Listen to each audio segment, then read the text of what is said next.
polythene bag পানীৰ bottle কিয় আনিছা মই কিন্তু আমি যেতিয়া সৰু আছিলো নহয় তাত নাচিবলৈ গৈছিলো সেই নদীৰ পৰা পানী খাইছিলো তেতিয়াতো আমি বটল লৈ যোৱা নাছিলো হয় বাইদেউ এইখন নদীৰ পৰা আগতে আমিও পানী খাইছিলো গা ধুইছিলো কাপোৰ ধুইছিলো বাইদেউ এতিয়া সেইবোৰ দিন নাই সেইবোৰ দিন কেতিয়া কাটি গ'ল এতিয়া মডাৰ্ণ যুগ এতিয়া বটলৰ পানী মিনাৰেল ৱাটাৰ আৰু যে নৈখনৰ কথা কৈছো নৈখনৰ চাৰিওফালে পলিথিন আৰু আৱৰ্জনা পিছে পানী আপুনি কেনেকে খাব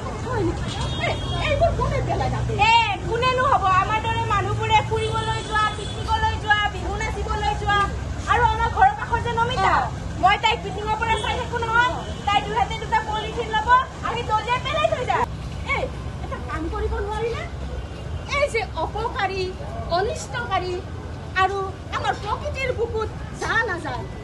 এই বস্তুবিলাক আমি বৰ্জন কৰিব নোৱাৰো নে পাৰো বাইদেউ